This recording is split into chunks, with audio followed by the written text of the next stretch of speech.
Blessings. Thank you so much for being here. I do appreciate you a lot. So today I'm going to show you how the Mende people in Sierra Leone cook egusi soup traditionally, the traditional way of cooking it. So in Mende, the soup is called koja supui. This is how my people, specifically in the villages, cook egusi soup.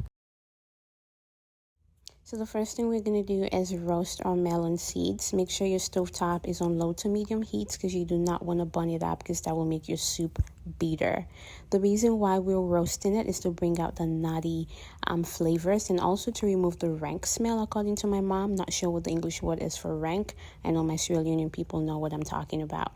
Roast it until it's golden brown, okay? Like so. After your melon seeds are roasted, make sure you put it in your blender of choice. Then you add some water. So the amount of water you use really depends on how thick you want your melon soup. So for me, I only use about half a cup of water. So if you want it a bit more soupy, you can add a lot more water to it. As you can see, mine is really thick. So back home, my people will drain this out and remove all the chaffs and just use the water. But I'm leaving mine so because I want it really thick, so I'm not going to drain it, okay?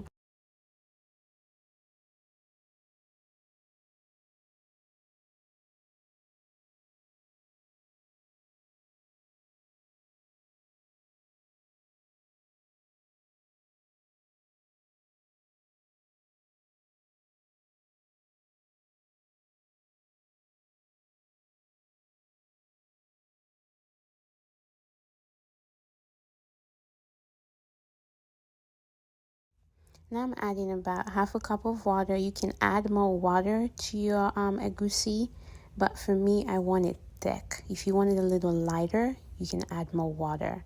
Then I'm going to let it cook for about 5 to 6 minutes. It's really important that you let your egusi seeds cook. If not, the bathroom will be your best friend. Please let it cook.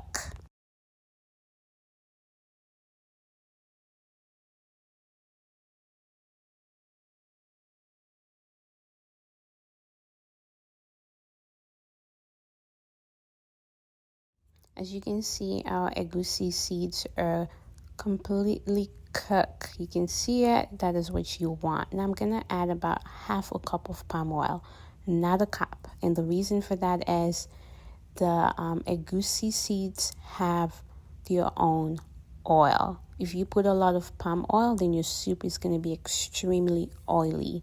And then we're going to let it cook for about 3 to 4 minutes because you don't want to taste raw palm oil in your soup, okay?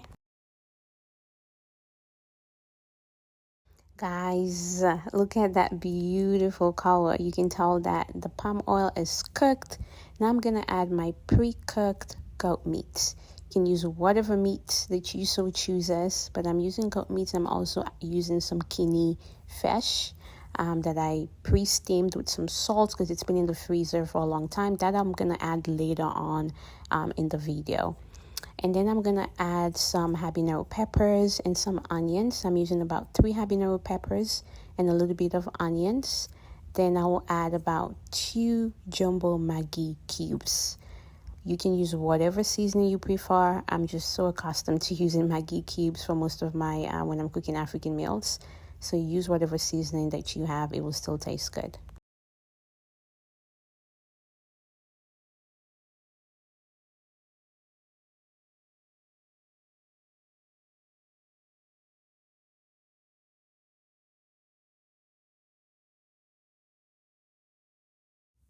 Remember I said that for my Kinney fish that I'm adding in now, they've been in the freezer for a long time, so they tend to lose their taste. So I did pre-steam that with a little bit of salt. So make sure you taste your soup to see if you need more seasoning. But my goat meat and my Kinney fish are well seasoned, and then plus my 2 jumbo Maggi cubes. So it's amazing, guys. It tastes good on my end. So please taste yours and add seasoning as needed. We are all done here, guys. Thank you so much for watching. Please be a blessing by subscribing to my channel. You can eat your soup with fufu or rice.